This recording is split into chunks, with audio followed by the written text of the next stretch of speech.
Hey you guys, what's going on everyone? Welcome to my channel. My name is Cap. Welcome back to my tribe.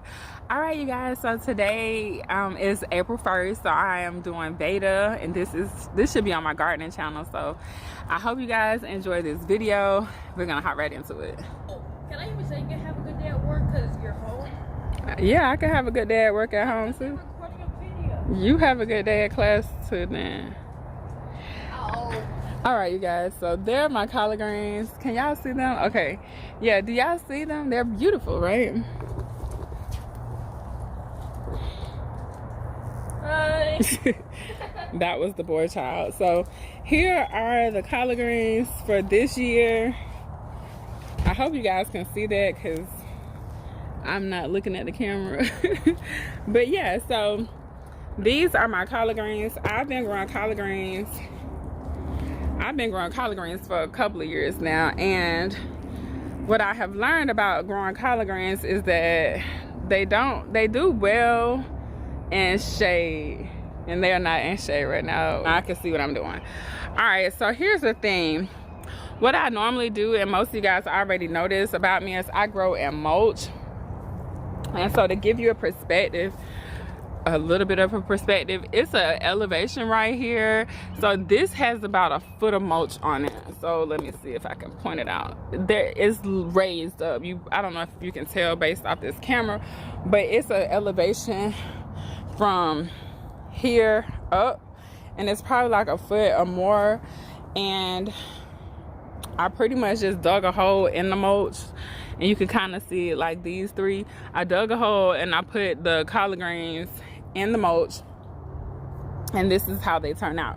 Now every now and then I'll put some type of fertilizer, whether it's a banana plant, or normally what I'll do is I'll take some pots like these, put some compost in it, and then I'll place them around the garden, and that's pretty much how I fertilize my collard greens. I'm trying not to do a shadow, so let's see if I could get out of this shadow. That's better. Here we go. So yeah, I have a couple of plants right now, and they should do well. The problem is that I have them right now in full sun, and that is not how they like it. It's going to be hot here where they are right now, so I'm gonna have to probably cut them back a lot just to keep the bugs off of them, and just to keep the just to try to keep the leaves, because the sun will pretty much make these tough to eat. So if I wanted to eat these, I need to pick them while they're young in the summertime. So in the wintertime, in the spring, I can kind of let them go out a little bit longer, and they won't be so tough to eat. But if I do that in the summertime, they will be tougher. So and to prevent that, what I'll just do is I'll just keep them trimmed or picked very tight on the plant. And so as you can see, I have a lot of them. I don't know how many plants, so we can count real quick. We got 1 2 3 4 5 6 7 8 9 10 11 12 13 14 15, and then I have one in another spot behind me, so I have 16. Oh, I forgot about these three over here. 16 17 18 19. Now these three have been planted later. These are actually my mom's, but they're here, so they're mine too. So 16, what I said, 16 17 18 19, so that's 19 collard green plants, you guys. And they're really easy to grow, honestly. I bought these from, I think, Walmart. I got these from Walmart, and then these were grown from seed. So we've been learning how to grow vegetables from seed, because if y'all don't know, it's a little bit harder, or not harder, it just requires more patience and time, I guess, to grow them from seed. So these I brought from Walmart. The pack was, it was 6 in the pack like normal, and the 6 that were in the pack were $4, or like $3.50 something is how much they normally go for. And I just planted them, and then they just continue to grow, and I eat off of these. I pick them a lot normally to get enough for what 1 or 2 people would eat. You really only need 1 plant. As you can see right here, this was the plant that I picked off of last time, and you can kind of see how these leaves over here are lower and those aren't. That was just how I picked it. I normally try to pick it to keep it like in some type of shape, but I didn't that time. Anyways, now that it has warmed up, they are growing like weeds. But like I said earlier, once it gets too hot here, we're in North Florida in zone 9A, it's gonna get extremely hot here, and they're not gonna like where they are right now, because it's too much heat. It's too much direct heat, I should say, on them, and too much direct sun.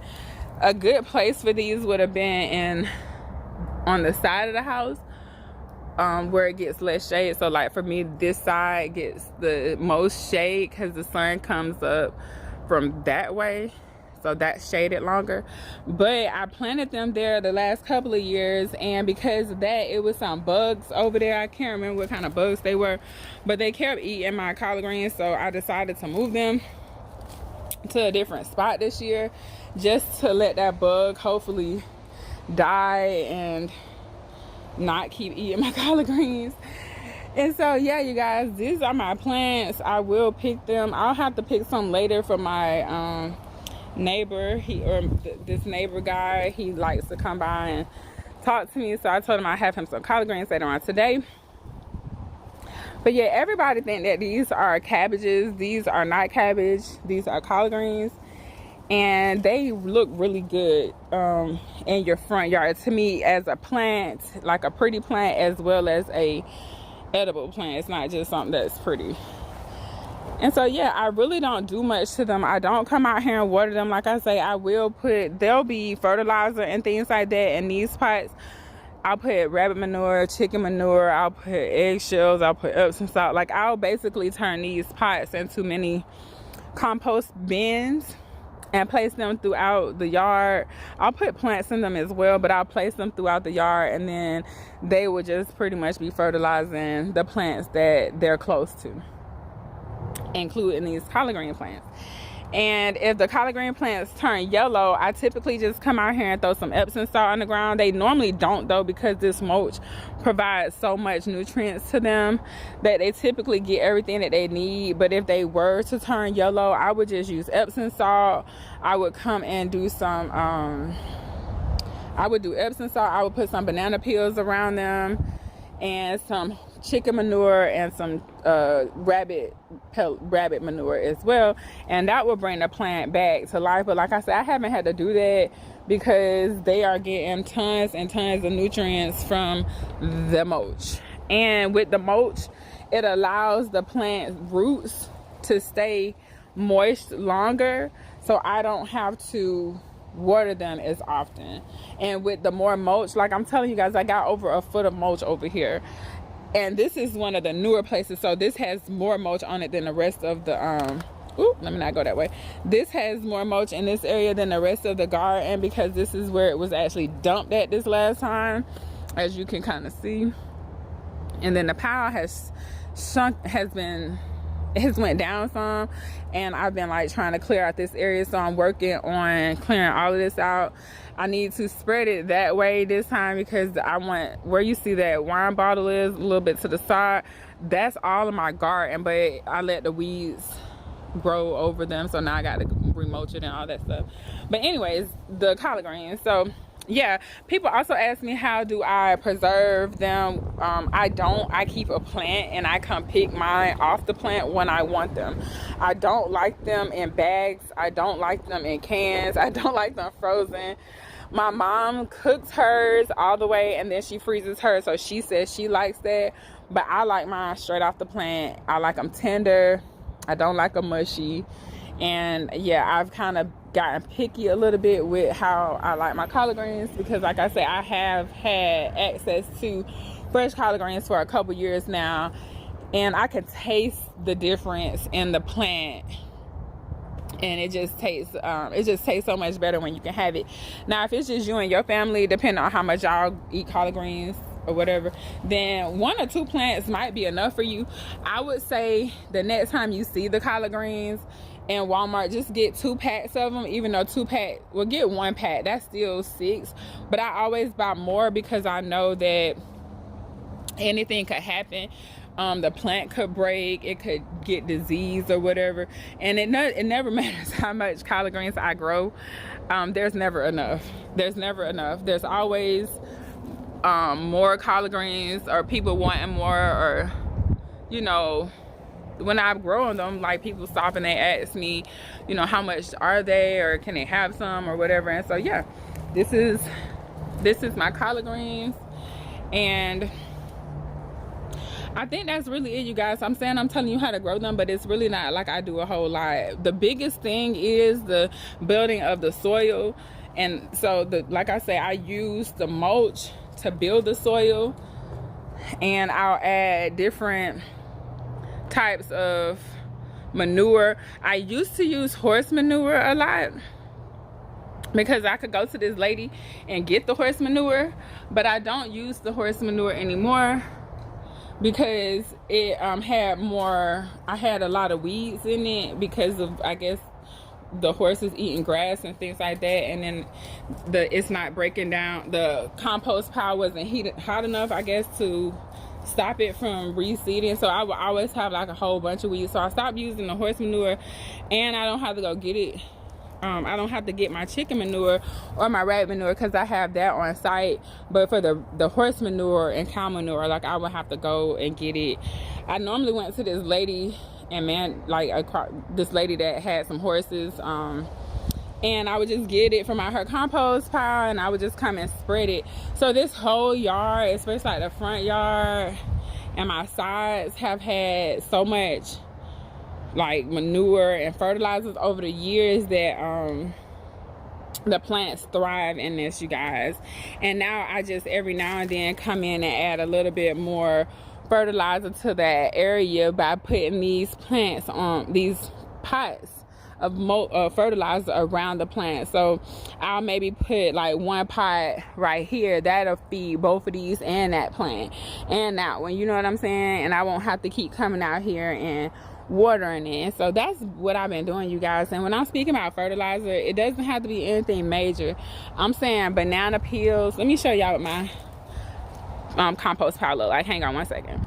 So I was speaking about the chicken manure and the rabbit manure, but I also forgot to tell you guys about my worm castings. Oof. So here's the banana, as you can see. I put this in here, but later I'll come, when I get those pots ready, I'll come and take all of this stuff out of here and use it. But I'm gonna show you what's in here. Let me see. Oh, that's a spider. Ooh, we don't want him. Hold on, let me get to the bottom of this thing. I need something to dig down in there. Make sure I don't touch that spider. I see him too. Hang on, guys. Okay, he probably don't want me playing with him, but so I use worms as well in my garden, especially in my compost, because they offer worm castings. If y'all don't know what worm castings is, it's poop. And it's pretty much they eat the food and they break it down as much as they can, and then they poop comes out and it's like black gold. So also, you guys, don't cut the worms in half. They can't survive like that, okay?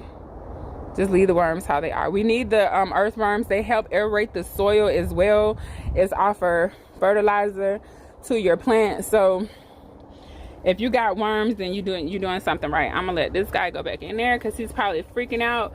But the other day I had a ton of them like right at the top, and I think it was because of what I had put on here. Like, they all the way down here now. I see some more. Here's one. Where is it? I didn't know what that was I was grabbing. Here's a little baby. So if y'all also don't know this about worms, they are self-controlling, I think is the way to say that. Like, they pretty much can reproduce without like having a mate or something like that. So they, if it's a lot of earthworms, these are red wrigglers, so if there's a lot, then they'll slow down the reproduction, but if there's not a lot, then they'll increase the reproduction, so something like that. So anyways, I'll put that guy back in there as well. I'm going to cover this side up. See, here's some more. There's another little guy. Can y'all see him? He's gonna fall. I'm not gonna lift him up too far because I don't want him to drop him, but there he is. If it's gonna focus.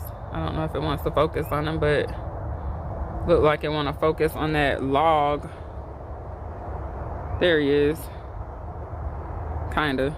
Anyways, so him back in there. Okay, so here's another little guy. You seeing? Yeah. Got them working for me. There's another little guy. So they probably like, what in the world did you just do to us? So anyways, let me cover them back. There they go. Can y'all see these? Hold on, let me move the... I'm gonna put them over this just in case they fall. Yep, one just fell. I'm gonna come down here so y'all can see the worms. I'm in the shadow. Yeah, buddy. All right, so I'm gonna get him. I'm gonna put him back in there too. So you got the worms. They're not happy with me now. Oh, they all up in here. This is a spot over here. They must got something over here that they like. So if y'all can see them now, like they in here. I can't see if y'all can see in there. Like, let me see. Oh my God, it's so kind of. Oh, don't eat him. Now look, I just pulled him out. Look at this. Oh, let me get you back in there before he come eat you. Oh my God. Come on here, you about to die. I'm about to get you killed. All right, let me just pick you up there. Put you back in there, nice and safe from the lizard. Cover you back up. All right. That's that one, guys. I'm probably gonna edit this. Here's my compost, like my chicken manure and stuff. Now, I don't even know if I need to move that. Let me see if I can move. Oh, see, I knew it. Here go one right here. Little big juicy. Big juicy. Y'all see him? I'm gonna let him fall in there. Probably gonna put him back in the ground though. Y'all, that's a big one. This is a real red wriggler that came from out of my ground. I used to buy these guys a lot and then just put them in my compost, and so they're everywhere. So you just see me just lift that one up and they were there. See, there's some more right here. These are big ones. They getting the good food. So let me see. Oh, he don't want me to grab him. There's one right here. This one trying to get away. Don't want to pull him too hard. Come here. No, I don't want to pull them, but they're in there. Let me see. I'm coming for you. There you go. Oh, look at that. It was like a whole bunch of them, guys. Okay, well, I just want to show my YouTubers. Let me show them you. Stop acting crazy. See, they jumping. Yeah. So I'll cover them back up. Let me put the pipes back. I'm gonna let them go down a little bit and then put the pots back on top of them so they don't get smushed. But yeah, can y'all see? Y'all probably like, girl, that is not exciting, but it's exciting to me. Can y'all see them in there? Yeah, there you go. So they're gonna go back, or let me move them a little bit so they can go about their business so I can put the pipe back. So yeah. So back to what I was saying though, I put this too. This is chicken manure on top. I'll come out here and mix this up. They all up in here. I already know that. If I move that bin, it's gonna be like worms crazy. So anyways, I use them to help fertilize my garden. Okay, you guys, so that's all I got for you in this video. Please like, comment, share, subscribe, and tell me, do you grow collard greens? Do you even like collard greens? And if you do grow them or like them, do you fertilize them? And if so, what do you use to fertilize them with? Yeah, and how do you cook them? How do you cook your collard greens? I gotta figure out a new way to cook my collard greens, because I do cook them in meat. I cook them in smoked neck bones, and I love them like that. you could cook them with anything, but I would prefer it with some type of smoked meat, because you have to cook the collard greens for a long time. You have to boil them, well, you know, a decent amount of time. And so I use some type of smoked meat. I remember the first time I cooked them, I used like some raw, I cooked the meat first, and the meat was like a raw, it wasn't smoked, it wasn't a smoked meat, it was like a regular neck bone, and I didn't like that. And so then I learned that I like it with smoked meat. So yeah, you guys, that's all I got for you in this video. Please like, comment, share, subscribe, and I'll see you on the next video. Bye.